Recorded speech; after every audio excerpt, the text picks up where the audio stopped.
Hello and welcome to the Build with Baer Workshop. My name is Baer. I'm here to build a model kit and hang out with all of you. I'm throwing the Baer Cave, the Lego, the site, the emote, and chat. If you're currently a subscriber, you can play with those emotes. If you're not a subscriber, you could use other people's emotes, like BitSoul did, or you could just say hi, or you could choose to just hang out and not put emotes in the chat. That's also okay, or words.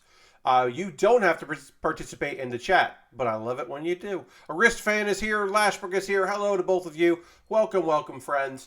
Happy to have you here. Aristophan throwing in the site emote because Aristophan is a tier 2 subscriber, which is great. Ghost Valve is here. What's up, Ghost Valve? Welcome, welcome. Welcome to everybody. If you're new, this is the deal. I build model kits, and we talk about stuff. I often have topics that I want to chat about, but sometimes I don't, and we just kind of, I don't know, go on tangents. And sometimes it's both, which is great, where I have like things that I want to talk about, and then like we start going off in a different direction, and the next thing you know, I'm talking about Black Bayou, the AOL chat room role-playing game that I did in the mid-90s. Asmo's here. What's up, Asmo? Happy to have you here. It's been a hot minute. Glad to see you here on a Saturday evening. Welcome. Yeah, I talked about Black Bayou the other day, and I didn't expect to ever talk about my days as one of the hosts of a game. Oh, I am dropping a ton of frames there. My apologies. Folks that are watching the archive later on YouTube, they didn't see that. But I dropped hundreds of frames right there, and that sucks. It's been a hot minute since we've had an interruption, which has been great.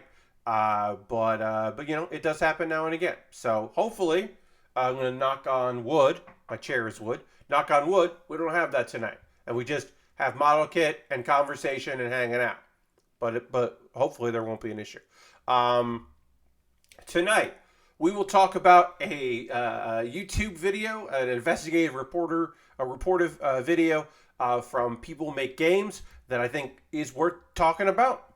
We'll talk about a mod that exists that I have not downloaded. It is an official mod for Inscription. We'll talk about a little bit Casey's mod. It came out at a bad time because it came out right before Tunic came out, and I wasn't going to play endless card games in Inscription, which I will at some point because I really wanted to play Tunic. And I'm going to give no spoilers thoughts on Tunic, which I have beaten. I finished it today. Holy shit, I finished. Somehow I managed to not look up how to defeat or how to beat a puzzle that was just kicking my fucking ass. Did not love one puzzle. Finally figured it out. And I think I did it the way it was supposed to do it. I didn't backdoor, like accidentally do it. So yeah, Tunic, mod for Inscription, a video investigative reporting about some shit bags that run some independent game studios. We'll talk about a bunch of things. A reminder, I am currently at 45 out of 50 subscribers. Would love to hit 50. If we don't make that tonight, that's okay, but that is always our goal, is to be at about 50 subscribers. Usually, it's just nice to hit that number because it means I'm guaranteed a good payout. I'm eager to watch your Tunic stream, but I'm moving through it real slow myself, and damn, that game is charming as hell. Asmo, it totally is. I played like the first hour and 40 minutes of it. We learned a lot. I also we'll talk about Tunic here because I love it. I'm gonna retweet my tweet, let people know that I'm building, and hopefully folks will come and hang out and chat with us. If it's a chill evening tonight, that's also cool. I'm all right with that. Let's hit the main button. All right, so right now, everything but the mute button works on Stream Deck. I can't mute my audio. Yeah, I don't know why. I can't mute my... There must be a setting in Stream Deck. Something got weird. So I can do everything else in Stream Deck except mute my audio. Actually, let me do a test. I'll do a test with my least used sound effect. All right. So sound effects are working. The toilet flush is... Basically, the only time I use my toilet flush sound effect is when someone comes in and tells a really on-purpose bad joke in chat. I have flushed the sound on that. Or we're talking about some people that really deserve a flush. So it's very rare that I use that sound effect. But that means that, someone uses their channel points to hear the ska song, or we get a subscriber, or bits and coins, I'll be able to hit those sounds, which is good. So Tunic, yeah. So in my own playthrough, I have turned off the no damage mode, so I am taking damage, but I have kept the infinite stamina. Because in accessibility, those are things that you can toggle on and off. So I can take damage, so I'm not just soaking up damage, but I don't run out of stamina. And that is my preferred play style right now, as someone that has beaten the game. Again, no spoilers, no complaints about anything like that, but it is charming as hell. Right before I finished my stream on Wednesday, I had gotten the shield. And that definitely opened up the possibility space a bit. I had the shield for a little while, but that was towards the end of the stream, and that has been good. And yeah, the mechanics keep building. They're very Zelda. It's a joy to uncover and kind of solve some issues. I wouldn't pay a lot of money, but I'd pay an okay amount of money to actually get that instruction manual, like to get a physical instruction manual, because it is just so well done, and I'm intrigued by it. We are working tonight, continuing the Astray red frame inversion from Gundam Breaker Battlelog, which is just an Astray from 2013. I want to say this wasn't the kit. Yes, this is a 2013 high grade of the Astray with the colors inverted and some new stickers. But mostly it's the same kit from that. A few new parts, very little parts. Most of the parts are new parts are the shoulder joints here. The connectors are new, which is great because I looked up a review of this kit from 2013, and those shoulders were real wonky. So that's awesome that they actually, those shoulders are here. You can see we won't be using these pieces here. That is from the previous one, and it is rad that they replaced those. I think that is fantastic. Because there are a couple other kits in this line where they didn't replace any old parts. That's awesome. So yeah, we end up with good supportive shoulders, which is great. Now they may have done that because this kit, you want to be able to swap the backpack off with another backpack. So that might be why they did that, but whatever, they did it. But yeah, anyway, Tunic is lovely. I think I did it in 16, 17 hours. I'm not a good judge of that. About how long it took. This is like me that's a guesstimate, but I believe it was about 16 hours. Only banging my head against a couple of puzzles that just like really my brain did not want to wrap around. I did have today, I played a little bit and was frustrated, and then I did go take a shower, and when I got out of the shower, I was like, wait. So a shower thought did save it, and it turned out, yes, I had thought about a way to accomplish my goal, and then it turned out to be that was the thing I should be doing. So that rules. I'm a big fan of that. But yeah, it's very charming. If you have Game Pass, it's on Game Pass, and it's $30 otherwise. Again, I will say this. I did receive a code from Finji. I'm very pleased to get that. So, I did get a code, but I do like to say that because it's not that often that I do get that. Most of the time, I buy stuff with my own money. Somewhat related to my own money. Here's a quick hit before we get into some other stuff. Today, my Finji, not Finji. I just talked about Finji. Funimation. My Funimation automatically renewed, and then I turned off auto renew. I have now canceled my Funimation, and I will have a premium Funimation account until next month because it's all merging and migrating. But the stuff that is currently coming out, I'm watching. How many shows am I watching on Funimation right now? Lashbreak says I should do that. Yeah, you should do that. I was going to let it expire, but there's shows I'm watching. Let's see, what shows? I'm watching How a Realist Hero Rebuilt the Kingdom, She Professed Herself Pupil of the Wise Man, Slow Loop, The Genius Prince's Guide to Raising a Nation Out of Debt. So I'm watching 4 shows on Funimation. So I want to see those. And they're not being simulcast. And those shows themselves won't show up on Crunchyroll for a while. The real bummer, that 60 free days, if you have a fun sub, is only for new Crunchyroll accounts. Yeah, it's not, the free 60 days is for people that had chosen that, like, oh no, I just do Funimation.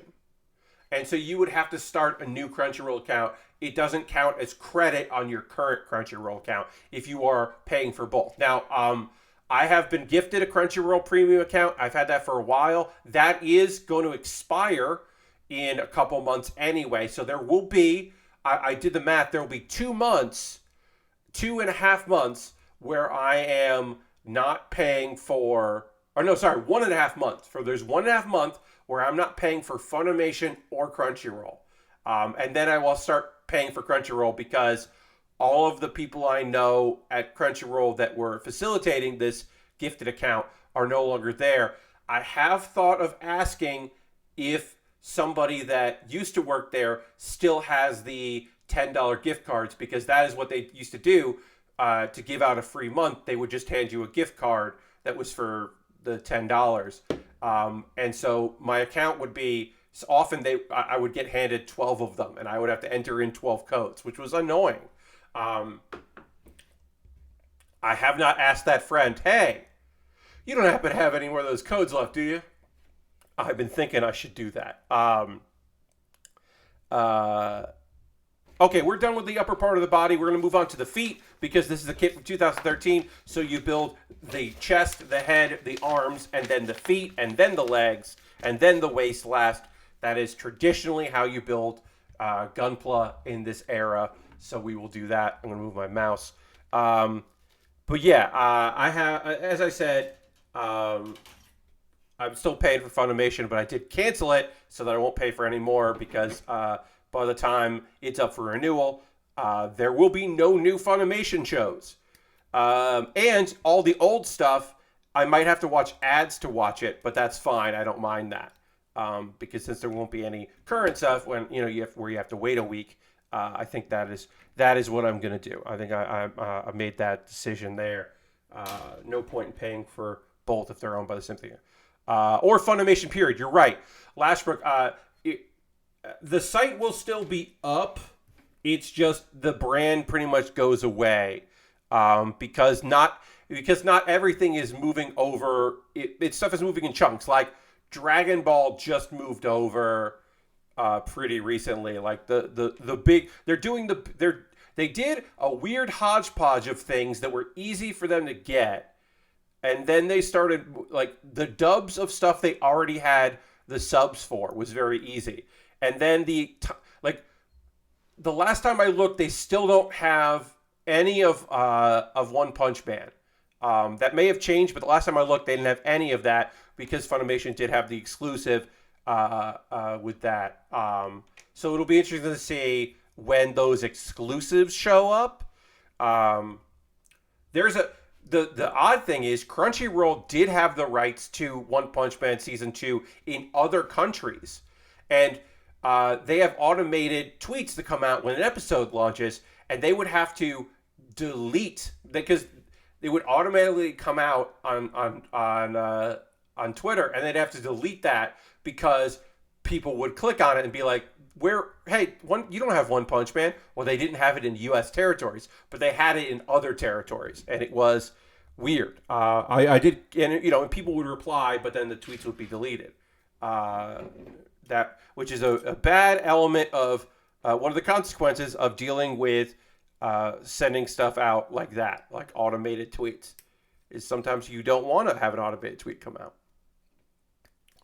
Although sometimes automated tweets are very helpful, and I'm in favor of them. My promotional tweets are generally timed and sent out to be sent out in the future, so I don't have to worry about it. Before I used to do that, I would set an alarm. because I post tweets about the stream at noon, 3, 5, and 7. I used to set my alarm for like 12 p.m. and 3 p.m. or like a couple minutes before, and then my alarm would go off and go, oh, time to promote my stream, and then I would type it in. And then now I'm starting to do scheduled tweets, and that makes my life a lot easier. A lot easier. All right, we're going to build the whole leg, and then we'll do panel lining after that, because we're using the same marker for everything. So nice and easy. All right, let's see. What else did I want to talk about here? Casey's mod, Kaycee's mod is out for Inscription for the PC. I don't believe it's a console out yet, but I believe that it is out for the PC version, or I know it is. It came out this week. I have not touched it because of Tunic, as I said. But if you were saying to yourself, oh, I wish I could just play more of like the card game and I don't have to worry about like the weird story. Well, this is the thing for you. So you can just do that. It is supported by the devs, and so you can just play an endless mode. And that sounds neat, and I will be checking that out. I will probably be checking that out tomorrow, because I don't know what I'm going to be playing now that I've finished Tunic. I don't think I'm going to start over. I might start over on Tunic. I don't know. But, so I did want to say that seems cool, but that's more informative. I don't have a strong opinion on that. And then let's talk about People Make Games. People Make Games is a YouTube channel doing investigations and coverage of the games industry with a focus on the human aspect, the people behind it, the people working on things. And they did a deep dive investigation.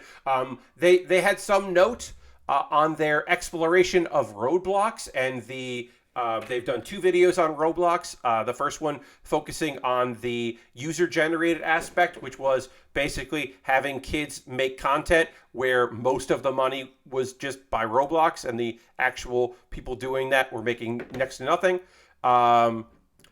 Harold says, personally, I prefer my games made by humans. Yes. Yes, Harold. So they did an expose on that, and then later talking about other bad practices within the Roblox community and by the creators and the company. So they made some headway or some waves with that. But they've done other things, and most recently, they put out an investigation talking to devs, one of which had come forward because he had come forward in his own life, and then others that were remaining anonymous. Talking about 3 independent developers and the commonality that those 3 independent development houses faced, which is in my opinion, the obvious belief, but for some people that it's going to take a little while for them to come around for this idea, which is that being a great game developer or designer, some might call a visionary, does not mean that you are going to be good at being a manager or the head of a studio or in charge of other people. That is not synonymous. That should not be synonymous. And also the idea that a quote from a representative of Annapurna to a staff member at Fulbright, which said, without strong personalities, games don't get made, which is, of course, an excuse for bad behavior, and is not true. A thing that I have said in my own personal life, my own personal interactions with people and working on projects is, look, I'd rather work with someone nice that is pretty funny than someone super funny who is an asshole, because there are a lot of funny people out there, and why would I bother working with like geniuses who are troubled? I don't have the time or patience for. Never have in my life. No one's funny enough to make up for the fact that they are rotten. Is my personal opinion, and I think that does hold true. People Make Games started this when a developer who his name is out there. I do not have it written down, so my apologies for that. Was talking about a studio, Mountains, which is pretty local to People Make Games. Mountains ran into an issue that they had a game out, and they had a couple different projects going, and they did of course run into the issue of the person who was the face of the company, who was out there making noise and giving talks and was a indie darling, was emotionally abusive and belittled people and made them feel small and like they were worthless, and seemed to relish that opportunity, the power that came with the position of being that person. And when people would leave, that was why. When people were speaking out, as I said, we had a developer who went public, and then people were backing up those claims, and then the people were anonymously talking within the company. They reached the point where they had two games and they had two different developers. One publisher pulled out of the game that was on its way. Pulled funding because it was a troubled studio and it was a troubled business. Or this was the one that was far away. The other game that was looking good was had money invested and was going to be published by Annapurna. Annapurna has a games division. They are one of the most successful indie publishers. They started in movies and now have branched out and have their games division. They have published many games, some of which I'm sure you have played. Anyway, all the rest of the employees, and this is I think like 8, voted, asked with the demand that the head of that company step down and not be associated with it. Good evening, Dirty. We are talking about People Make Games, which is a YouTube channel, investigative reporting, focusing on games, game development, and people to play games, people that make games. So we're talking about their investigative report, looking at... all right, we finished both feet, so we're going to put one foot aside, and now we're going to work on the leg. We're going on the right leg. So let's do that, and we'll get that going while I talk about this. So basically, Annapurna was like, what if the head of this game company just moved? And then, according to him, Annapurna suggested to him that he lay off people and restaff with other people that did want to work with him, which is gross. And so discussion happens around this, and we'll get into more of that later. Like, how much power should a publisher have over the game developer they're investing in? If they don't own the developer, they're just investing in it, they're putting money up, they're putting marketing into it. Like, should they have a say? Should they have any authority? Nice. Enjoy your shiner. They should they have a say? Should they have influence? What can they do? Are they working in the best interest of people to make sure that the developers are taken care of? Do they have any responsibility in doing that? Or are they only interested in the game coming out and the game being good? There's a big difference between responsibility, what you'd like people to do, and what you hope they would do, and what you think they're going to do. And that comes down to it. So while they're doing this investigation, People Make Games starts doing this. Polygon runs a piece about Fulbright, the makers of Tacoma, and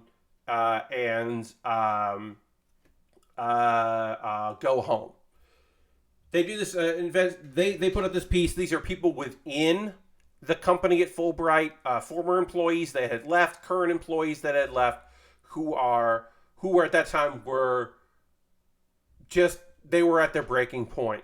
In that case, there had been an intervention with them and Annapurna, where Steve Gaynor was, who was the founder of it, one of the co-founders of it, and at that time the only founding member of the company, was basically agreed to step away from running it, still own the company, and was still writing on Tacoma, but didn't have, or in the next game, but didn't have direct interaction with the staff anymore.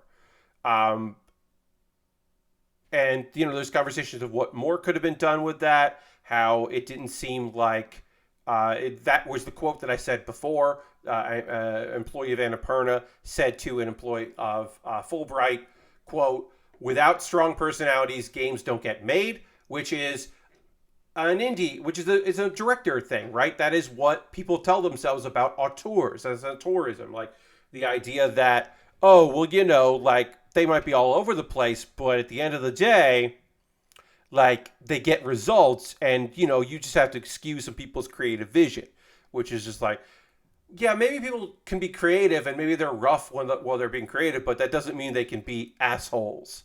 Like that shouldn't excuse shitty behavior. Emotionally abusive behavior, especially towards women. Obviously complicated by the fact that Steve Gaynor made Gone Home, which is a touchstone game for a lot of queer folks, and there's a lot of love for it, and female-focused main characters in games. There is certainly a lot of love in kind of left-leaning circles about Fulbright. So I will say, I said this before when the Polygon story had come out about Fulbright. Steve Gaynor always rubbed me the wrong way because his Twitter account, his personal Twitter account, was Fulbright's Twitter account, and I was like, that seemed like at a certain point you gotta change that. And one of the things that happened, which we didn't know about, was him like giving up control of the Fulbright account. Now, one of the reasons why the folks at Fulbright went to Polygon was because there was no statement from Annapurna or Steve about what had happened, and they were afraid that he was going to start another studio somewhere and people wouldn't know what had happened because nobody felt obligated to talk about it. So that's why that happened. So, talk about these things. That's what People Make Games think is going to be the focus. These two stories, these two companies, both that are dealing with Annapurna, which seems like an interesting coincidence. Maybe it's more than that. Who knows what's going on with there? Talking about that. Well, what happened is, as they start talking to former devs and devs at other companies and start doing background, they keep coming to the same thing because there's a whisper network. People think they're isolated, but GDC and PAX and DICE, people at our conventions start talking to each other. There are support discords that people, start saying like, hey, have you heard about this thing? Do you know this person? You should look out for this. And time again, developers are telling People Make Games, you should look into, what is the name of this game company? Phonomia. Sorry, Phonamina. I didn't know their name. Phonamina is led by Robin Hunicke, who is an outspoken. She does lots of talks. She was in EA for a long time, then co-founded Phonamina, and is really focused on doing talks about empowering women and people of color. And is known in those circles. They made Wadham. And separate from this conversation is the fact that apparently the creator of Wadham, he makes beautiful games, but he's a hard ass and people don't necessarily love working with him. But they were like, he's difficult, but he's not manipulative like Robin is. Hey, Pat. Hey, Lord Crashington is saying, hey, Pat. I almost said, I did start saying, hey, Pat, back to you. But hello. Welcome. We're talking about People Make Games, investigation on some indie studios. You should look them up on YouTube. Check out the video. It may have shown up in your feed in the last couple of days. But anyway, basically, Lots of issues have been laid on Robin. Lots of people have left the company. And then, while they were doing this investigation about how, particularly dealing with this person in her creative endeavors, is that she uses people's personal information against them. She is a person that will say, like, oh, well, so and so is doing weird because they're going through, they're questioning their sexuality. So, they have a lot on their plate. That explains why. Like, stuff that should not be said to your coworkers, either being it private information or stuff that you didn't tell her, that she heard from someone else and is repeating it like it's gospel. And just like very strange manipulation. Again, another person that is belittling people who are experts in what they do, but making it seem like they don't know what's going on. It's like, you hired me to do this job, and now you're doubting my ability to do the job. Things of that nature that seem to be pretty prevalent. It's which you find a lot in these kind of cases. The folks that are power hungry. Also, who don't, like they said, like, we don't think she's doing this to be malicious, and we've tried to talk to her. But one thing that was interesting was, in this particular case, as they were talking about it with former employees, current employees were messaging them saying, like, hey, we want to make sure that you don't buy it that she's better. The only reason that things are going better is because we've been working from home, and she can't, like, get in people's faces about their personal lives. And it is, so, like, they were like, we want to make sure that she's not, and, like, her business partner, who also stays silent on all this stuff and was never interested or available to help. We want to make sure that she's not, like, avoiding these issues and and like saying, like, oh, things are better. It's just that we're not working together. Lord Gresham says, those accusations seem like clear examples of people that may be talented at things that got them recognition, but it doesn't make them good managers or team leaders. Yes, we did talk about that, how being a good game designer doesn't necessarily equate to being a good manager. There are people who are good at being managers who are maybe not the most creative people in the world, but also maybe creative leads or head writers shouldn't be in those positions where they're, like, working with people in that particular way. Like, it's possible, and in many instances, in my mind, probable that those folks are in the wrong job. That being, in my opinion, being the head of a studio is not, it's not like a prerequisite. Like, it shouldn't be a prerequisite that, like, you're like, oh, well, that person, made a bunch of games and was like a game lead, so now they're running their own company. It's like, are they qualified to do that? Anyway, it's a really interesting piece. I recommend it. That is by People Make Games. I would suggest checking it out, because it's good to know these things, right? Like, there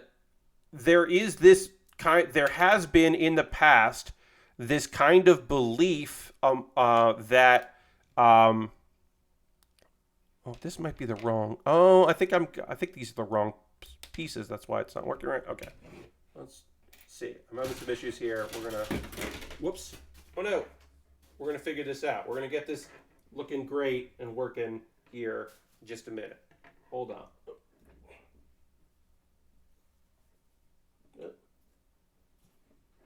Sorry. There we go.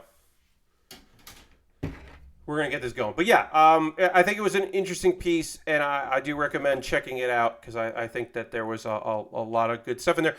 We're starting to understand this, that, a lot of people talk about the freedom of going independent, of working in a small studio, getting out of the big studio production cycle, working with people who are passionate about games and, made it to a certain point and got the money to go and do their own thing. And now they're running their own company and everything's going to be better. And it's like, the Moon Studio news was also disappointing to see, they're not surprising. Yeah, but it does come to, yes, or the Ori devs, we just had information about that.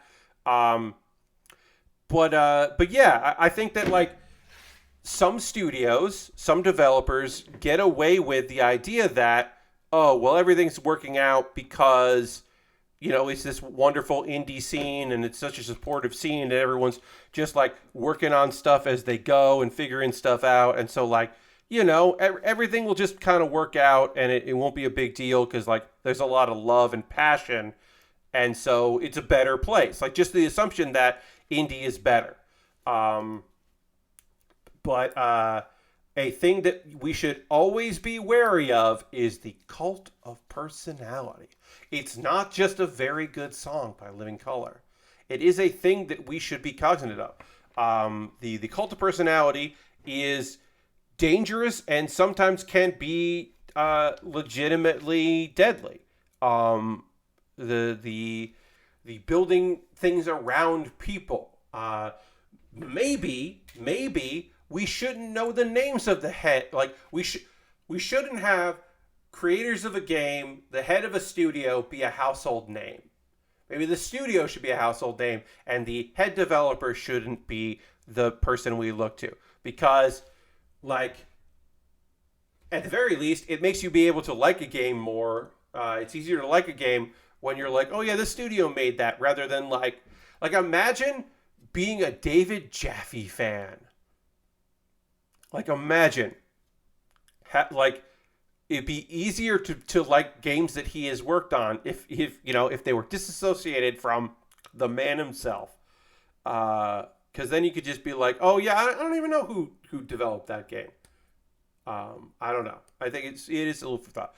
Another reason why you should treat devs like they're people that can make mistakes and not gods with no faults. Yes, that certainly is. But also, it is the thing of, there is a belief that you have to excuse bad behavior because otherwise you don't get the results you need. That is the same thing of, you can't be a good comic if you came from a loving family. It's got to be a broken home. That's the same thing of, oh, well, certain music, you got to experiment with drugs. You can't, sober people don't make good music or good art. Like, art comes from pain and comedy comes from sadness and all this, stuff. And it's just like, no, that's all just, weird self-fulfilling prophecies. Creative stuff comes from people being in a position where they can be fulfilled creatively. And sometimes it is tied into survival, but that's why we have people, that's why we don't have a lot of game devs in their late 30s, early 40s. They wash out. And the people who don't wash out are not all the time, but often these problematic people, and the way they survived was by being awful auteurs, and that's a shame. We want to, it'd be nice to have more people who are older and seasoned in those fields that don't get washed out, and then you only have the complete nightmares left. That's a fucking bummer.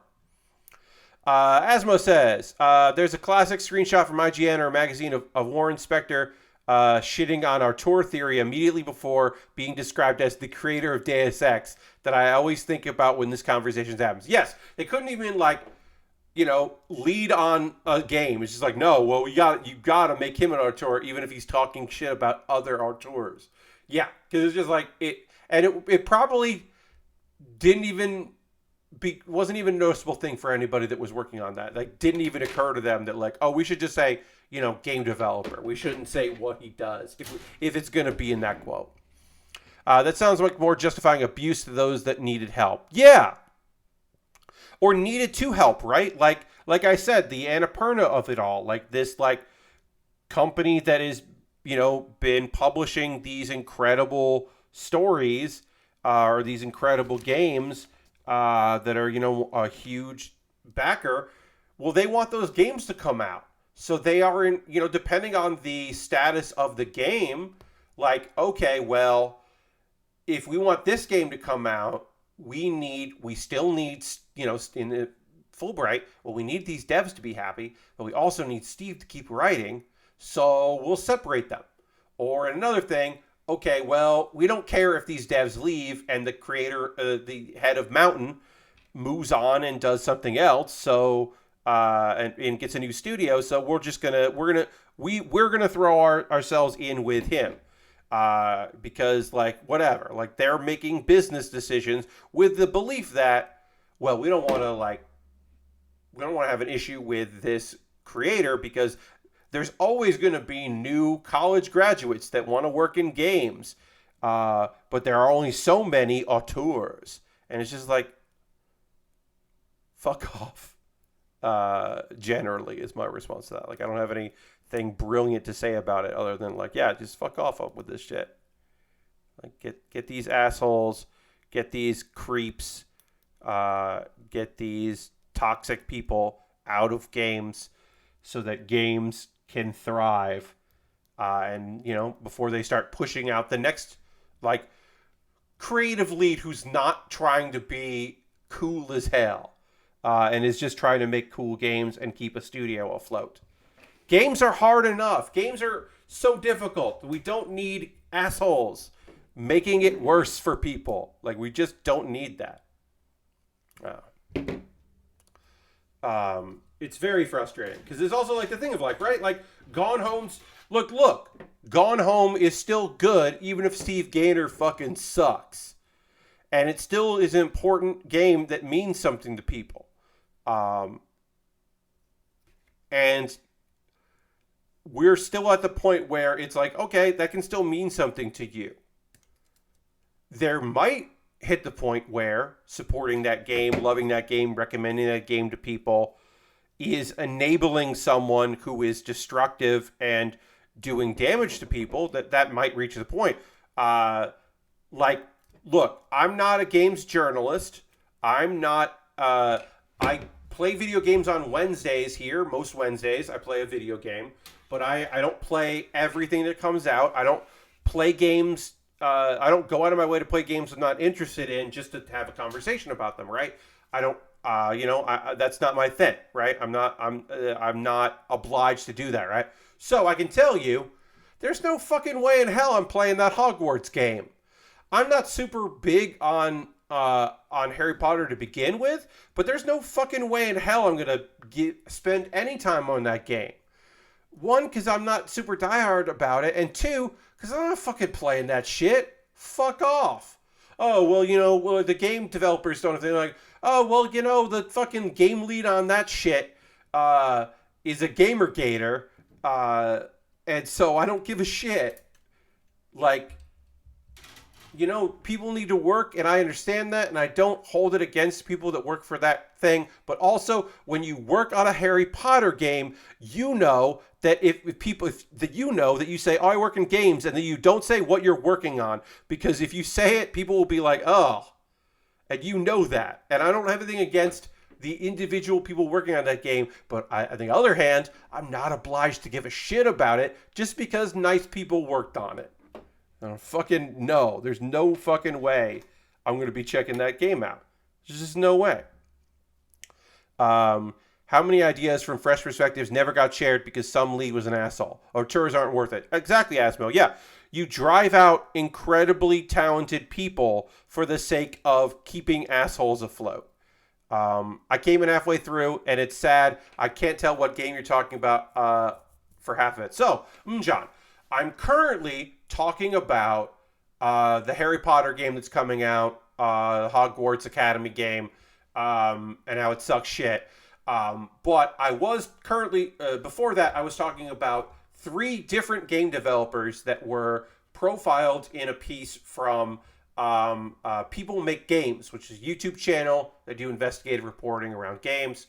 So People Make Games put out this video about Mountains, Fulbright, and Phenomena.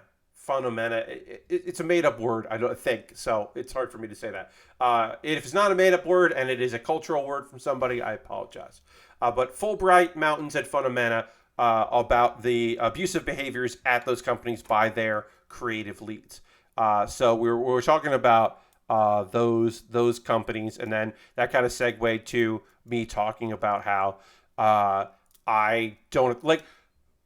I've never played Shadow whatever. I forget the name of it. There's a Shadow Complex. I've never played Shadow Complex because Shadow Complex is built in a universe and was licensed. The universe that it is set in was licensed from Orson Scott Card, who spent his money and influence to make sure that people in California couldn't be married. Gay people in California couldn't be married, which includes friends of mine. He actively attempted to make sure that people I love couldn't get married. So I'm never fucking supporting that man, and that includes never playing Shadow Complex, which apparently is a very good video game that I would probably like, but it doesn't matter because I don't have to cover video games, so I don't have to play things that I'm not interested in playing or I'm morally opposed to. Yeah. That Hogwarts guy left shortly after the reporting of his YouTube channel happened, but that's enough sketchy shit around that game for everyone. He also was quoted as saying that the folks that hired him knew about the YouTube channel, and they won't publicly talk about it, but they're not, he still got hired. So it's just like, yeah, well, that fucking sucks. I got sucked into the Potter stuff today, and that guy is still out there calling himself the game's #1 cheerleader. So fuck that guy and the game. Yeah, I mean, look. Also, to be clear, right?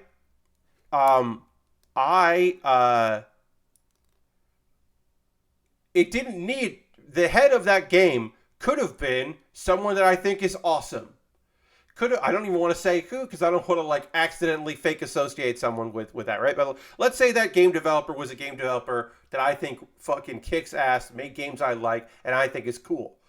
That still doesn't make me feel okay about playing a Harry Potter game or giving any positive coverage to it or non-pulsed coverage to it, recycled press releases just to get page views, to keep your company alive because you write about games and you put out press releases that are slightly reworded and you do all that, and that's a thing that you have to do to keep your business afloat, which I understand because I understand the difficulties of doing that. But at the same time, since I'm not someone that has to do that shit, I can just think that it fucking sucks. To just be to not be and of course, Harry Potter was written by noted transphobe and TERF, and then fucking explain recent shit that she has done. Put the context in.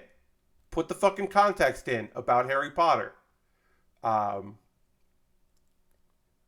Put in the fact that one of the inciting incidents in this video game is that it's set in the 1800s, and then it's hey, it's about the goblins starting a revolution. The guys that own the banks, the goblins. It's fucking, man, it's fucked. It's completely and utterly fucked. I'm not going to talk anymore about that game, but Jesus Christ, it's ridiculous. One of the inciting incidents of that game is fucking yikes. She who shall not be named. Yes, Harold, yeah. Look, I did think it was funny. I don't do it myself, but I did think it was funny when people were the creator of Harry Potter, Hatsune Miku. Yeah, just saying that Miku made Harry Potter, and I thought that was pretty funny. Again, I haven't really I don't go deep into that joke, but I did think that was pretty cute. Just be oh yeah. Well, Hatsune Miku. Hatsune Miku. I don't know why I was having trouble saying that, but I did think that was funny when that was the thing going around. I believe that was a Tumblr meme. If there's something from my childhood that was created by someone shitty, I don't need that part of my childhood. Yeah, look, I can understand, you got a fucking, Deathly Hallows tattoo, and that's your deal, and whatever, and Harry Potter meant a lot to you because it was the first book that spoke to you, and all that. Fine. Still fucking love that shit. But you can wear it on your sleeve. You don't need to wear a banner of it. You don't need to, be out and about, being awful, you don't need to defend a garbage person because they wrote something that appealed to you. Ender's Game fucking meant something to me. But Orson Scott Card fucking sucks. So, okay. It was heartening today to be listening to a dump truck related podcast who reacted to that state of play happening with, fuck no, we're not covering that. Holy shit, yeah, did that goblin imagery not sit well when I saw the clip? Yeah, it's bad. It's fucking bad.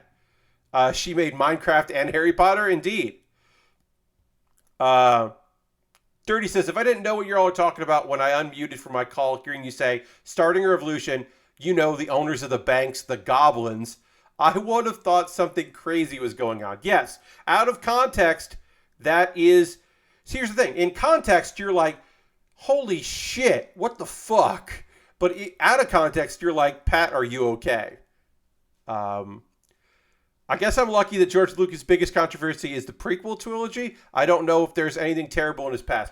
I mean, I guess the big thing with George Lucas is just like, I don't know, he's not a great director is like his thing. That like, if other people had directed his movies, like, you know, the best Star Wars movie, the first three, was the one he didn't direct. And like, mostly it's just like, fucking George. Like, you got some good concepts and then you need to hand off other people. Like, there might be more, I don't know. But yeah, like, the thing about, you know, you it's like, yeah, you still like that. I mean, and it's fine. I think you're okay. I mean, yes, indeed. But yeah, I mean, like, look, I've talked about, in my opinion, it is very difficult to separate the art from the artist, but you can. Like, I still listen to Beck, who is a member of a religion that I think is not a religion, it's a cult. But I still think that Beck makes cool fucking music. So, I don't know what to tell you. George Lucas does love spending his time and money pissing off rich people in his neighborhoods. Yes, he does. He is a petty son of a bitch when it comes to messing with other rich people in his neighborhood, and I do think that I do applaud that. I think that is something to say. Okay, good job, George. That could be many religions. Yes, indeed. Lord Crashington wants me to hit the old ska button, so we'll hit some ska. Ska clock. And then we'll keep going. Some ska for George Lucas, indeed. I don't know why people were talking so much about jizz today. That's jizz music. That is the music in the cantina from Star Wars. He named it jizz. It's true. That is a real thing. He did name the music in Star Wars, that music, jizz. And for some reason that was all over Twitter today, and I didn't figure out, I still don't know why, but it was. George Lucas's greatest legacy, indeed. Speaking of shitty parts of our childhood, I wish I could still enjoy the Short Circuit movies. Yeah, Lashbrook. Solely because one day someone can say that jizz slaps. Indeed. Now you can type jizz in the chat. My sister and I were just talking about how dumb it is that space jazz was called jizz. Yeah. There is a theory out there that he misspoke one day and he meant to say jazz and he said jizz, and then someone was like, did you just what? And he was like, yeah, no, that's what they call it in space. Now that's obviously apocryphal, but it is funny to think that it's called that just because he misspoke and didn't want to be, and he just doubled down on it. Again, that is apocryphal, but I love that interpretation. Dirty wants me to have a drink of water, which I will. And then I will talk about... I'm guessing you heard the ska talk in the Bombcast, or was that the voicemail dump truck? Yeah, there was some ska talk out there. Look at it. It's fine. People cannot like a genre of music. Whatever. You know... A lot of people talking about Scott lately because Dickie Barrett sucks so much shit, and that's fine.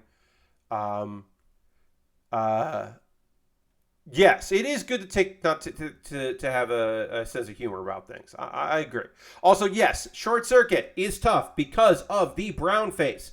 I, for a very long time, as a child, because I was born in 1980, did not know that Fisher Stevens was not an Indian gentleman. And when I did, at some point, did know that and did think, oof, why did that fucking happen? Either don't make him Indian or don't hire Fisher Stevens. That sucks. I remember nothing about Short Circuit besides a robot. I'll keep it that way, I guess. Yeah, I mean, look, Short Circuit's a good movie in many ways. Short Circuit 2, less good.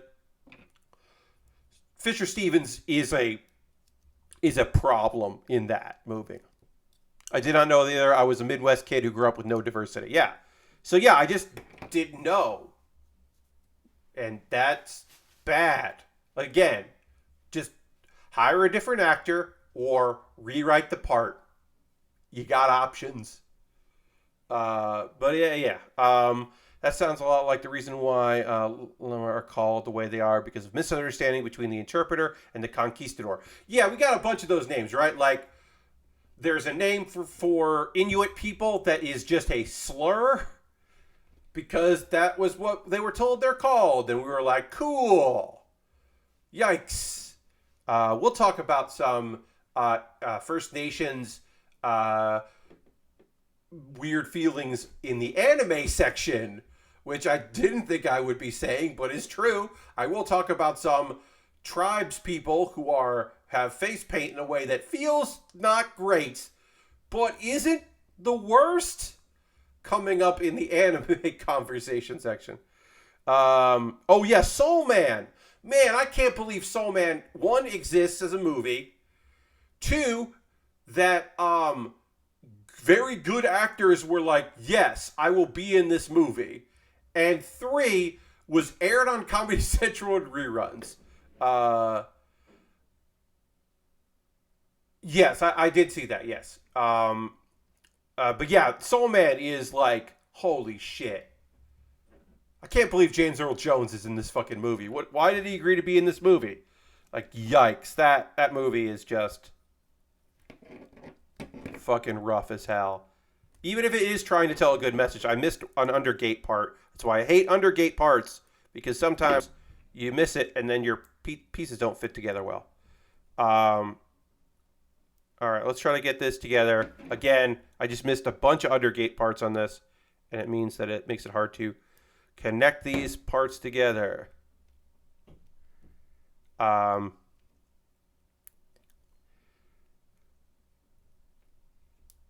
Okay. So we'll pop this together, and now we are ready. We're done with one leg. We're going to move on to another leg, but we're not ready to do that yet, because we first need to do a pause for the cause. If you are currently a subscriber to the Build with Baer Workshop, you can throw the Bear Cave, the Lego, Scythe, the Moat in the chat. If this is your first time here, or if you haven't been here in a while and you're not sure what I'm doing here, I am going to talk about ways you can support the channel. This is my ad reads. I am not sponsored by anybody. I don't have anything like that, but I do promote myself. That is an important part of doing this. Sliders. I mean, I don't have time. Look, Dirty, I don't have time to talk about Sliders and the good and bad parts of the TV show Sliders. There's many good parts and bad parts. Anyway, thank you so much for throwing the emotes in there, letting the people know. Being a subscriber is the easiest way to support what I do. As I said, we are currently at 45 out of 50 subscribers. I would love to get to that big 5-0. If we don't do it tonight, that's okay. But 50 is generally where I like to be at. It is the goal. And then I stop talking about it until I have to do it again. You could use your Prime Gaming token. If you have Amazon Prime linked with Twitch, you get that token. You can use it on a subscriber, and you can use it on me. You could use Cash Money through Twitch. You could gift a sub. Aristophan is the top of the gift sub leaderboards with 1 gifted sub. Also, bits and coins, always appreciated. You could join Harold and Ironhide the Fourth, who have done bits and coins, which is, again, always appreciated. But yeah, you gift a sub anonymously or have your name attached to it. You get a cool number next to your name, a little present there with the number of gift subs that you did that month. So consider doing that. If you would like to pass on some love to somebody in the community, you can do that. There are alternatives. If you are saying to yourself, Pat, I like what you do here, but I don't want to go through Twitch. I don't want to give them any money. I understand. Perhaps you would consider joining my Patreon. I got a Patreon, a $1, $3, $5, and $10 tier. This coming week, one of my projects is to revamp my Patreon a little bit, refresh the goals, not the tiers. The tiers are saying they are, but I'm going to refresh the goals a bit. I'm going to do a new intro video because I don't think I did one. My last one is when I was still in New York, so I got to do that. I'm going to kind of give it a fresh coat of paint a little bit here with some of the goals and all that, because I would like to get back to $150 a month over there. We slipped out of that for a while now. So that's something like there. So maybe join my Patreon, $1, $3, $5, $10, and you get different rewards for each tier. Hey, an anonymous gifter just gift 5 subs. Thank you so much, gift subber. I'm going to turn that off there. I'm going to hit the applause. Yeah, here we go. Let's throw the Bear Cave, the Lego Scythe emote in the chat. And welcome Red Run Gaming, Diabolical Nkal, Gilded Creed, Bon Bombs, and Falcon Boom. Please enjoy your tier 1 subs. You get those emotes. You don't see ads. And I don't talk about how I need to get to 50 subs for a little while. I take a break of talking about that. Somebody throw some emotes in the chat. Thank you very much for that. Now I'm going to continue my ad reads. I have a YouTube channel, youtube.com/PatBear. Consider subscribing to that for free, which is an easy way to support what I do there. Or if you were like feeling like you wanted to throw a little money somewhere, you could join $2 a month. You get my Wednesday videos on Tuesday. That is another way to support what I do. So consider doing that if you'd like. Also, direct donations. If you just want to do a one-time, if you don't want to be at all times, enjoy your sub and welcome. If you want to do a direct donation, you can through PayPal or through Coffee. And everything I make through direct donations, everything I make through direct donations through YouTube, which also includes AdSense, through Patreon and through Twitch, goes to me buying model kits and equipment. This kit here comes from the lovely money earmarked by folks. I appreciate it very much. I have a new wish list out there. I have an Amazon wish list, which I'll talk about in a minute, but I now am also over at Throne. Throne is an alternative wish list site. They have some deals through themselves. They also partner with some services, and you can also add things from other sites, but you have to pay a service fee for that. Like the gift cards that are listed there are an upcharge. Those are $25 gift cards, but they're upcharged because they have to buy these gift cards from Amazon. They just partnered with a company, so they have a small, limited amount of model kits and stuff, so I included that. And then there's also, like, I don't expect any of you to buy me a gaming chair, but whatever, I put a gaming chair on there. Actually, that's unavailable right now. The gaming chair is unavailable, so I'm going to have to take that off right now. So forget that. But anyway, the best part about Throne is that they are private. You will not see the town that I live in. You will not see any information about me. If I was using the internet under an assumed name, or if I was making content under a pseudonym, you would not see my real name, which you have to in other sites. Also, Throne is courting and supporting folks that are doing sex work, OnlyFans and Fansly, and people that are doing adult content. So there's a lot of adult stuff on there that isn't on my list, but could be. And I respect that a lot, and it's nice to have a actual alternative. Again, very few things The pain. Save yourself the pain of playing WWE 2K22. It's not a dastard. It's still bad. Asmo. Here's the thing. I would never spend $60 to play that game, but I would play it if somebody wanted to be that. Sex work is work, John. You're totally right. So Throne rules because they are working on, like, they exist not solely for, but with a focus on folks in that industry. So there's a lot of clothing and accessories that cater to that. But now they're starting to add in stuff. Like I said, now you can buy like a couple model kits. There's a pre-order for a model kit, or like a bit, like, you know, like they're starting to add a couple companies that do other things. Like there's a lot of food stuff, and like I said, gift cards and stuff like that. And I like having an alternative to Amazon, but I do have an Amazon wish list, which I will include now. I'm going to rename this from wish list to Amazon probably, since I have two wish lists now. We'll get back to building really soon. I know this has taken a while, but it was the first time I'm talking about Throne, so I did want to include it. But yeah, I got my Amazon wish list. There's a bunch of different stuff there. There's Lego sets and model kits, inexpensive kits, super expensive kits. If you buy anything from this or Throne, I will make a video about the thing that you purchased. And if you include your name, I'll give you a thank you. If you keep it anonymous, I'll thank the anonymous person. And I got a bunch of different stuff. I got some gear. I've got some equipment. As I said, a GameStop gift card that I will use to buy WWE 2K22. And then most likely just play the Rumbles with user-created characters, because that's the most fun, in my opinion. And then you could buy a gift card to USA Gundam Store and then send me a DM on Twitter. That's an alternative. We're going to get back to building in just a moment. I got a couple Discord. Join my Discord. My Discord is free, so you know, feel free to go check that out. That would be cool. Go over on Discord. Join the community. A couple of video links for you to check out. And then we got the link. Pat Bear's Anime Club. This is me talking about anime with weird premises that I think are good shows, because there's a lot of anime with bad premises. These are weird, but still good. Some of which you may have heard of. At least one I bet you've never fucking heard of before. And so I think you should check out that. And a couple shows I've never talked about on stream. And then Do You Remembaer is my ongoing video series where I read something, an article, and then I do my best to remember everything about that article. This one is about the Rabbit 286, which was it wasn't necessarily a laptop. It was a portable computer with its own monitor and keyboard that looked like a giant lunchbox, like an old school like lunchbox you put a thermos in.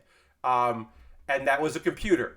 And it's got a great name. The Rabbit 286 is a great name. So I talked about that, which, like, I watch a lot of retro YouTubers, a lot of retro computer YouTubers, and no one's ever, that I watch anyway, has ever covered that particular system. So I was like, oh, it'll be fun to talk about.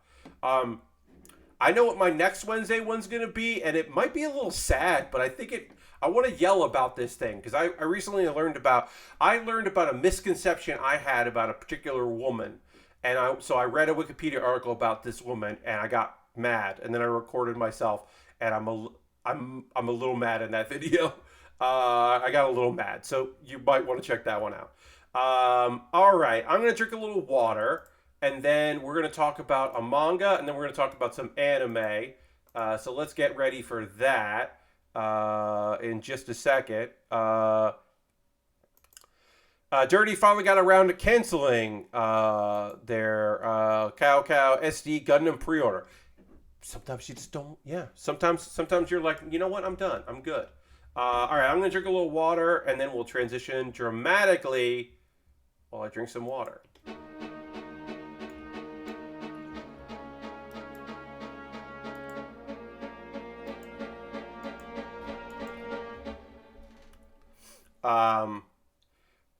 Now the break is done. Can we talk about the episode where they caught by the authoritarian woman running society because they left the seat up, and how that seemed dumb?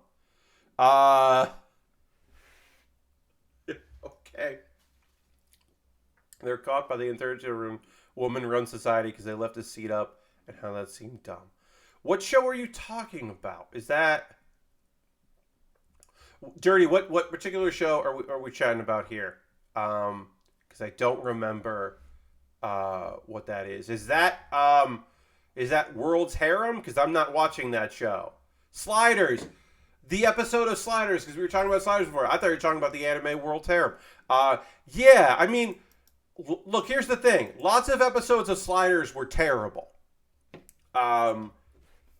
Because it was like an episodic TV, but they could have overarching stories, but they had to have a lot of individual stories, and they had a lot of like 2-parters and 3-parters, but they still also needed to have episodes where they went to another place by the end of it. So they had to like go to a place, solve a nonsense problem, get out of there. And so eventually you end up with some weird situations that like you're like, oh, I don't know if that was a great episode, but whatever. We don't have to think about that episode anymore. We'll just move on to the next one. There was a lot of like, yeah, we're not gonna think about this again. It'll never come up again.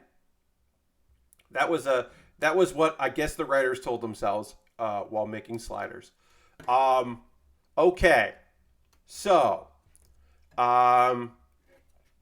let's talk about an anime or a manga, which is Become a Wise Man by Reincarnating in Another World and Live as an Adventurer. This is a reincarnation isekai. It's a different world. But the twist about this one is the world this guy came from, magic exists. So he understands the concept of magic. But this particular world, technology still rules. The world that he came from, our main character, basically banished the learning of offense magic, dangerous magic like that, but like everyday magic, support magic, like that stuff was still there. Like using spatial magic to have infinite storage, like that is a benefit for mankind, so you can learn that. But like fireballs are a thing you can't learn. So this dude is like, knows what magic is. He knows that there were beasts that existed in the world, but they don't. And there's this machine, like the technology of his world is powered by these machines that are literally called Deus Ex Machinas. They call the machines that power the world Deus Ex Machinas, which is, that's not funny or fun or necessary, and I need people to stop doing that. Like, just come up with a nonsense name for your thing. Don't be cute about it. I don't love that. Anyway, he dies saving someone's life, and he gets reborn in a new body. Yes, Lord Crashington, why is a great question to ask for that. So he gets reborn in a new body in a world where magic is there. Technology isn't there, but there are relics from an ancient civilization that look like technology that he knows, but nobody knows how to use it. So he's like, all right, I'm going to investigate these things. I'm going to learn about this world. I guess I'll be an adventurer. Because even though he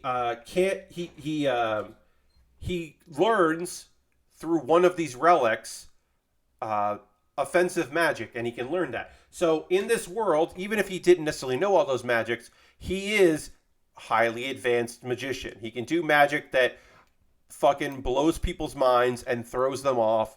He is, of course, an overpowered main character. Not only because he has a knowledge of an alternate world and technology, but because he knows a lot about magic and is skilled in it. So people are blown away by it and all that. He meets some fun people that want to go on adventures with him. He's trying to find these relics and understand what's going on in the world. Where I left off in this manga, there are other machines that are ancient. They're from this ancient civilization that are also the Deus Ex Machinas, and they seem to be entwined. It is possible that a Deus Ex Machina device brought him to this world. Again, obviously that's probably related because of the fucking name of the device.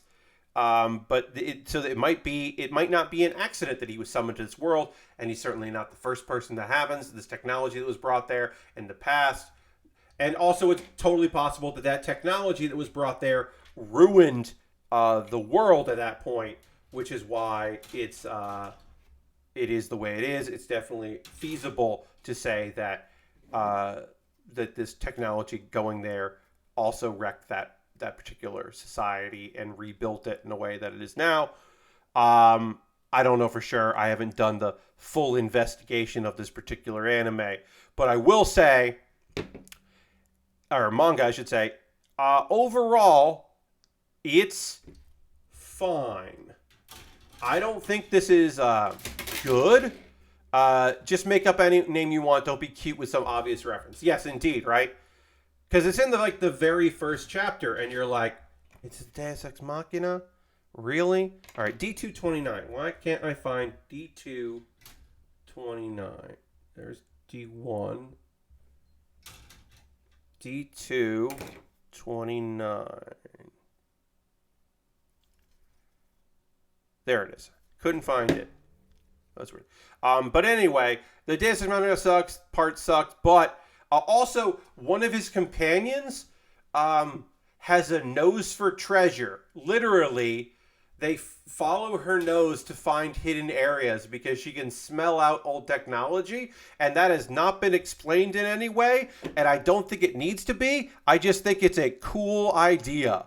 Not that she has a skill for finding stuff, or she has a fifth sense for finding things, her sense of smell, and I think that is cool and weird. That is a cool idea that I like. Overall, I don't have a strong opinion one way or another on this particular anime. Manga. I say that a lot when I say manga when I mean anime. I don't have particularly strong feelings about it one way or the other. It's on my read list. I'm going to keep reading it. I don't feel like I absolutely positively need to read it. But like I said, it's on my read list. When new chapters come out, I will most likely continue to read it. And it's overall fucking fine. I gotta check something real quick here. All right, great. Anime talk. Here's some anime talk. Slow Loop continues to be a perfectly fine story. It is again just a totally decent, all right anime. I wish it was a little bit more about fishing and a little less about their interpersonal relationship with one another, the two main characters. Supporting characters are cute and fun, so that goes a long way. But again, it is not... I don't have the strongest impression of it. Next season, we're getting a lot of slice of lifes, some dating stuff, some relationship stuff coming in there.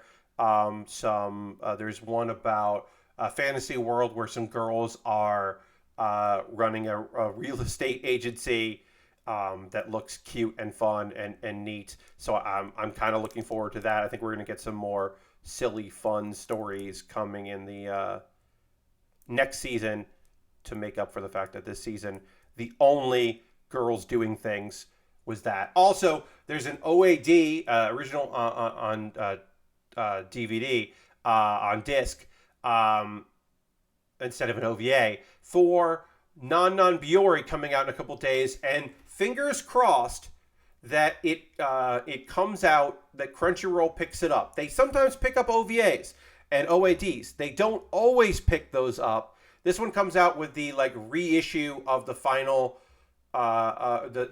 because the anime is now ended. They now finished the story, so they've been re-releasing the manga collections because the anime was wrapping up. And with the last volume of the reissue, they're including this OVA or OAD. And I'm very hopeful that that shows up and that I don't have to try to track it down through fan subs, because I always prefer to use the services I'm already paying for and support that. But they don't, as I said, they don't always show up. So who knows if that will? I have my doubts, but maybe they will. Let's see, what else? Strongest Sage with the weakest Crest. We are at the second to last episode, so of course we got a cliffhanger where, for the first time since the show has begun, our main character seems to be in some amount of peril. There is an issue with a demon. I don't know if it's a demon lord. It's a named demon that is stronger, and that Mattias does not think that he can defeat on his own. But there is a weapon that he made years ago that, if he has access to it, he will be able to defeat this dude. So the other girls are racing against the clock to go and get said weapon and get it to Maddie. And so there's for the first time, again, in 11 episodes, the 11th episode, we add some stakes to it. It's still not enough because, like, there's no way he doesn't win, even if this is the first time that you're wondering how he's going to win. There's still not, like, a lot of tension. There is some tension, but not a lot of tension. There is one very fun moment in this episode where they are looking for tools to use in order to defeat him, and to power themselves up, and one of them finds a sword, and she's like, check out this ancient weapon. I don't sense any magic from it, but it looks like it's powerful. And then he's like, oh no, I had stayed up all night and I made the coolest sword I can think of. It doesn't do anything. My secret shame. Basically his, like, cool, like, edgelord phase. It's like a sword with, like, the hilt is like flames. It looks like a sword from, like, a metal album. And I thought that was very funny that he was like, no, not that one. Just a little bit of personality for this main character, who's mostly just an overpowered main character. I appreciated that. I thought that was a good bit of business. Overall, look, if you like overpowered main character shows, this one's fine. There was a montage where they were traveling from one location to the other, and the montage was like different things of them, like camping out, and then like going through, climbing a cliff, and going through a field, and doing all this stuff. And in each shot, the dragon girl was still, like, the first shot, they were eating around a campfire, and she's eating, like, meat off a bone. And then every other shot, she's also eating meat off a bone. And I was like, this next shot, she better still be eating. And then she was. And it was like, okay, that's pretty all right. It's not, like, hilarious, but it's, like, fine. And especially for this show, it's like, yeah, all right. Yeah, sure. You know what? Fine.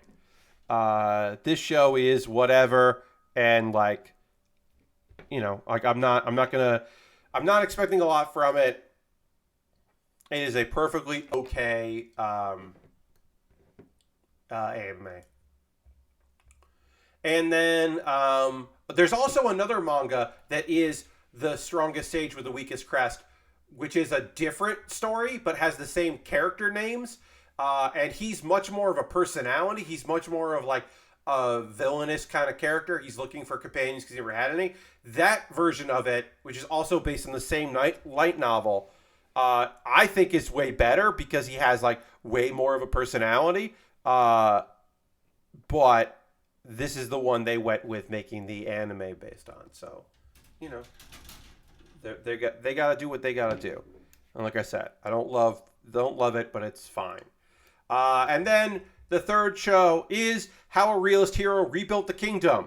So now that our main character Soma has solved slavery in the country that he is the king of, it's time, and he has basically helped out with the the international conflicts that he has been dealing with. He can now solve one of his biggest problems that he has been facing, which is, of course, the refugee problem. Because the Demon Lord has taken over a lot of places across the land and run people out of their homes. And he's like, look, you're not part of this nation because I know you want to go back to your homes, but you can't do that. And you can't stay here. Like, we're only, we're winter, like, it's a joke. He doesn't say it like this, but winter is coming. Like, you've got to go somewhere. And he's like, here's the solution I propose, which is I started building this new city, which was part of season 1, was the building of that city. He's like, look, if you go there, I'll make you citizens, and there'll be jobs, and you can work there, and you'll be considered full citizens. And then, and eventually, if you want to leave, fucking leave. Sure, whatever. But there are a bunch of the people that are like, they're there because they want to go back to their homelands, even though the homelands have been invaded by demons. And so they don't love that deal, but like they got to do something because they can't, like, it's like, well, you don't got to go home, but you can't stay here, basically. So it looks like that's going to happen. The leader, again, also, I think I kind of like referenced this, but now I'll just say it. How did this connect and why can't I figure this out? The leader of this group is supposed to be a tribal person, and they look like Japan's idea of what a First Nations person looks like. The headdresses are not over the top, but they're there, and the face paint and the dressing. It is not great. It is not terrible, but it is not particularly well thought out, in my opinion, and maybe could have used a redesign if you were going to do that. It's not great. Luckily, they don't dwell on these characters, and I don't believe they're setting them up to be long-term characters that are going to be around a lot, but it was still weird. Also, they help give birth. There's a birth. There's a whole thing about cleanliness and all that, and that stuff they're still going in on all that, dealing with that stuff. Okay, so this doesn't bend as much as I would like. Oh, that bends. Why doesn't this bend? Hold on.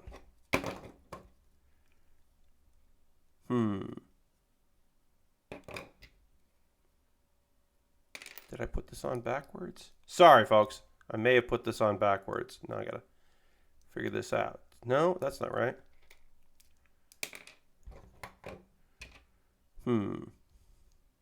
Sorry, I gotta go back a step here because I'm wondering if I put this on wrong.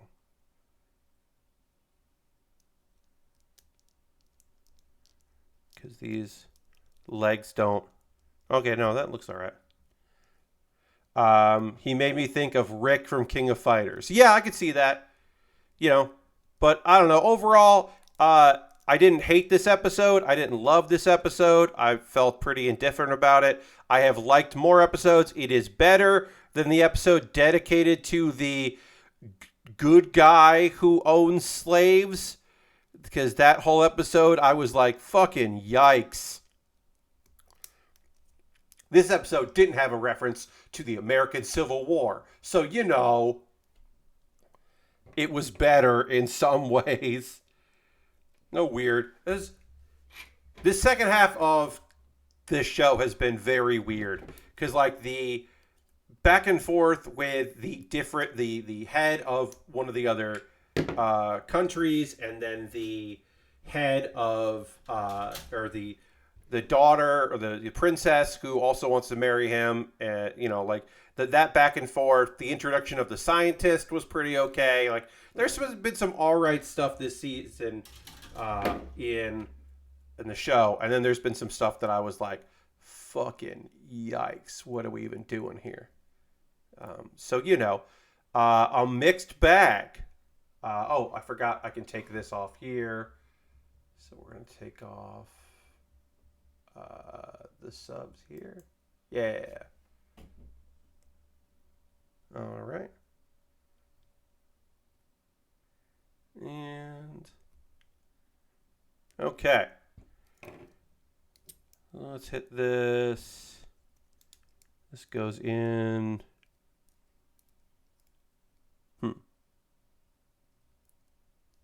Ah, yeah, that's right. It goes above it. Sorry. It took a second, and I don't know why. Anyway, like I said, I'm not super loving the show, but I'm watching it. Okay, now's the part of the stream where I hear from you folks. What are you watching? What are you playing? If there's anything you're enjoying. I talked about Tunic at the very beginning of the stream. Again, no spoilers about Tunic. But I love that game, so that's a spoiler. I really love it. One of the last puzzles fucking really made me kind of furious, but eventually I got it, and I was happy that I had gotten it. And it's my favorite game of the year right now. It's going to be a hard game to beat for my game of the year because I just had so much goddamn fun playing that game. So that was Harold is enjoying the Mario Kart DLC that just came out. Yeah, I watched some streams of people playing the new Mario Kart levels. That seemed fun. The folks over at Nextlander did a community day with races, and that was fun to watch. I'm going to check out the Inscription DLC. I definitely want to check that out. That's probably the next thing that I'm going to play. I watched all of Upload Season 2 today, and that is still a pretty dumb show. Yeah, I would agree with that. Thought about that in a bit, but yeah. I've been watching a lot of Sorted Foods, which is a bunch of several British gentlemen. They've been doing YouTube for a very long time. They have an ongoing thing where they are presented with pretentious items, and they have to decide if it's pretentious or not. And I think it's just enjoyable. They have a bunch of they have cooking battles and stuff that I think are fun. I don't like the relays. I think the concept of you have 10 minutes to do this thing, and then someone else takes over for you. I think in practice that's a great idea, but in execution it just makes me anxious and unhappy. And I don't like. I know that's probably good YouTube, and some people love that, but that's not the thing that I'm interested in. That's just not me. In the same way that I did not watch today's episode, or the Saturday release of the most current episode of the Try Guys, where the 3 of the 4 gentlemen got Brazilian waxes, and it was just them being uncomfortable and unhappy about it. And I'm sure some people were like, "This is my favorite video. I haven't liked the last couple. No thanks." But I do recommend that if you haven't watched Try Guys in a while, but you know of them and you like them, there's a new video series for them where they just surprise Eugene Yang. They just surprise him with a real live animal, like a zoo animal, that he doesn't know what he's about to meet, and then he has to read facts on cue cards about the animal. And try not to just lose it about how cute the animal that he has met is, and just lose his goddamn mind about it. And it's fucking great. It's so fun and super wholesome. I really love that. Zoogene. Harold watched the season finale of Star Trek Discovery. Very satisfying wrap up to the season. Also, the new season of Picard is pretty good so far. Hell yeah. I am so far behind on Star Trek stuff. Someday I will get caught up. When will that be? I don't know. Asmo says, I'm looking forward to MLB 22. Nice. God help me, I'm going to check out Tiny Tina. I can't get past how much I love the original Borderlands, no matter how hard Gearbox tried to make me forget. I respect it. I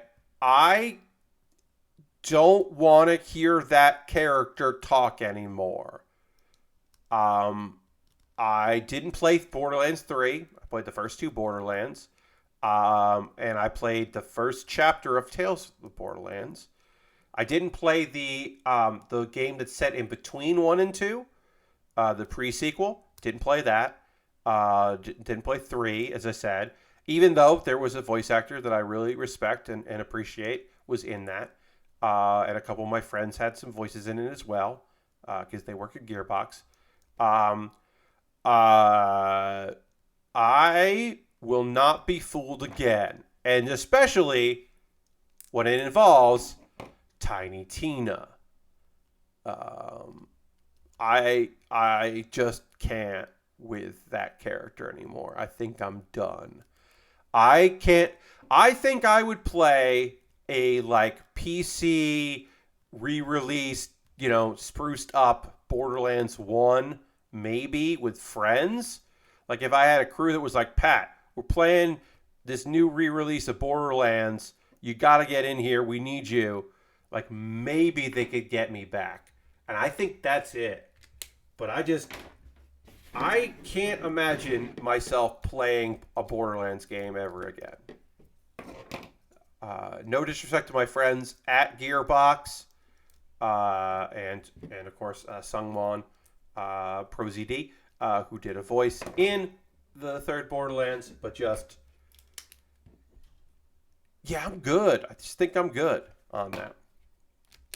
Again, also don't want to take anything away if you're like, Tiny Tina is like the next game that I'm really looking forward to and I can't wait to play it. Like, I hope it's awesome. I hope you have a great time with it. I genuinely mean that. I may sound sarcastic when I say things like that, but I do genuinely mean it when I say that, like, I hope this game that I have no interest in is good and that you have a good time playing it if that's the game you want to play. This would be the second Ash Birch game for the year so far now, right? I want to say yes to that. It's possible there's more. Dirty, I don't know. I don't keep up with every video game that comes out, so it's possible there's a third. But yeah. I want video games to be good, and for people that have spent their hard-earned money on it, or in some instances, spend their hard-earned money on Game Pass and then play the game. But I want those games to be good, and I want people to enjoy them and come out of it being like, fuck yeah, this rules. Like, I do want that for y'all. The gameplay on the later Borderlands games has been good, but the writing, yeesh, it was rough as hell, and I'm expecting for this to become a podcast game real fast. Yeah. Also, like, look, I am an advocate for podcast games. I play quite a few podcast games, and like, totally respect that. Like, go for it. Like, if you got your game, Power Wash Simulator is a podcast game for me. And so, like, yeah, if you have a game like that, if you're looking for a new game like that, like, yeah, enjoy it. Lord Crash says, I'm waiting for the new Kirby game coming out on Friday. Hell yeah, new Kirby game.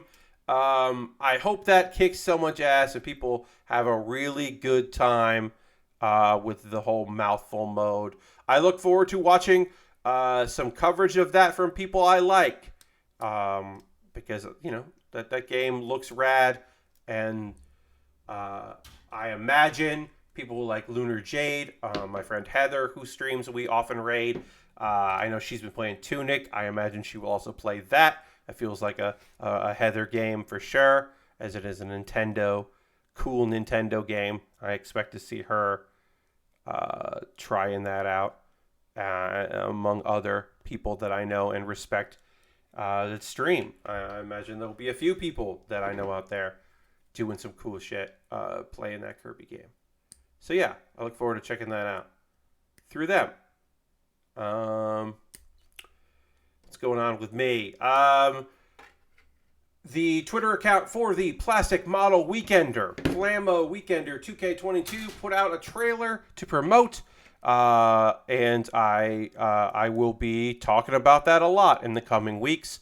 Hopefully I will be appearing on podcasts and streams that you watch out there that are not my own to promote said event. I am still working on the details of that. Hopefully I will be making some, as I said, appearances in some places to get the word out. And again, I will be streaming there. And so the Saturday of April 30th, I believe, it'll be April 30th will be the day. Yeah, Saturday, April 30th. I will be streaming earlier than my normal stream time, and it will be at the Planmo Weekender Twitter or Twitch account, and of course I will host it here, but I won't be checking my chat. I'll be checking with that chat and raising money. I will be doing a midnight launch stream for Kirby since I am off for spring break, says Harold. Hell yeah, Harold. First off, enjoy that, and secondly, enjoy your spring break. I hope it's good, and then yeah, you get to do a midnight release stream. Which is fun. And then I just, I hope a bunch of people will check that out and you have a good time doing that. Where is the that I need? It's not this. I need a 26. Here it is. Found it. But yeah, I hope that goes great. But yeah, I'll be talking about Plastic Model Weekender a bunch because that's a thing that's coming out next that I'm most excited about. It is the thing that I am doing next that I want to promote and try to get people to check out and see what I'm doing. And yeah, and hopefully I will be making some appearances in some places to get people to check out that weekend. We got a ton of great streamers, including last year we had a few, and this coming year we'll have way more people who are what was I going to say? VTubers who are model kit builders, and that is exciting. I just think that's neat that there's so many people in the VTube community who are who do model kit building, and because I always thought that broke the suspension of disbelief to see real people's arms and then see their avatar. But apparently, people are cool with breaking that. Like, they are okay with seeing the avatar of a character and then seeing someone else's hands. They are able to accept that. You don't have to digitize that, which is great because that would be extra difficult and taxing, I'm sure. We are almost body complete with the kit, so we're just going to finish that. We're going to finish up this body here. You had me at VTuber. Hell yeah, right? I just think it's neat. I think that because I do follow a couple of VTubers who are model kit builders. Char is like streams in the afternoon, so we can never go raid Char. But she has one thing that her community is like very supportive and positive about what she does, but also like very like they only like they're people that like VTubers, not necessarily model kit builders. So like they're always like, oh, there are other people that do this, which I just think is very cute. That they're like they some of them think Char is the only person that does model kit building. It makes her and she's not even like the only VTuber that does it. But I always found that very funny that they're like, oh wow, there's people that do it with like face cams, and you're like, yeah, more people build model kits who aren't VTubers than who are. Very strange. All right, we are now body complete on this kit. I'm gonna panel line this like on my own time, but I can combine this kit together on there. Pat the VTuber, would it be closer to Teddy or Kuma Bear outfit, or the older brother from Infinite Dendogram? So Dirty, yeah, I think it would probably be the older brother from Infinite Dendogram, or like one of the. It wouldn't be Yuna from Kuma Bear. It would be more like the bears. I guess actually, honestly, it's the polar bear from Polar Bear Cafe, who is just a cafe owner and bartender and a bear. I think that actually would be what I would be doing. Is that it would be that kind of a vibe. So none of the things you mentioned, but maybe also, the bear from Infinite Dendogram, in which he is one of the most powerful characters in the series, but also just looks like a cool bear. He just looks like a friendly bear, and then says bear all the time. I mean, he and Teddy for Persona 4 also say bear all the time. Yeah, I don't know. I think my VTube character persona, my persona would definitely be a bear, Beyond that, I don't really have any idea what that would be, but I do think it would be Baer related. Okay, so why is this not connecting? First off, these things pop off, and that's fine because they're side skirts and they're going to fall off because this is a model kit from 2013. But why? There we go. That did not feel like it really wanted to connect, and that's weird.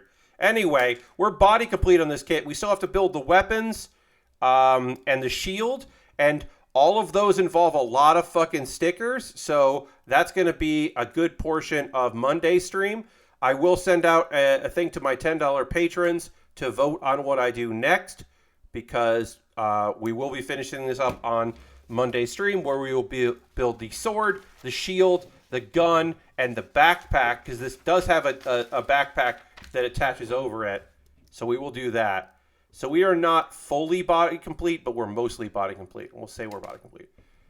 And I might need to put some tack or some liquid cement on this hand, because it doesn't want to stay on. But whatever. Anyway, we are mostly body complete on this thing. I'm going to stand her up for a photo. And I'm gonna call this stream. We're gonna go raid. That is how we end streams over here. We always end with a raid. We'll go find somebody who's doing cool shit out there that we want to go give a little love to and send them some support. I gotta move a thing over here because I can't mute on this right now. I gotta redo that. That's something I'll do tomorrow. Is refigure out the mute button. So yeah, so we are going to go on a raid, because that is how we end every stream. I hope you come along on this. I'm going to check now. Let's see who's doing cool shit out there. Should we get weird with it? We could get weird with it. We could go see what... Yeah, you know what? We were talking about VTubers, so why don't we go hang out with a VTuber? Let's go hang out with Rara. Rara is doing some stuff lately where people in chat can play video games together. She's doing like Twitch plays Pokemon, kind of a thing, by touching things on the screen while she works on music and other things. Rara is just wonderfully weird, and so we're going to go give her a raid because I do love what she's doing out there. Vectroid. So we're gonna go raid Rara. So feel free. Feel free to come along on this stream. It's gonna get fucking weird and cool, and maybe it's a little unusual for the kind of streams you normally check out. But please come along in this. Hey, let's gear up, folks. I didn't get a lot of people clicking yes to this raid, so let's ready up on this raid. Let's bring a few people in to go see Rara, because. She's just a wonderful weirdo. You will have a good time. Because it's just a strange time. So anyway, we're gonna go on this raid. Thanks so much for being here. I hope you have a great rest of your evening. I will see you on the next one on Monday as we continue working on this pretty cool model kit, I should say. And thanks for being here. Have a great one. Goodbye, everybody. Goodbye.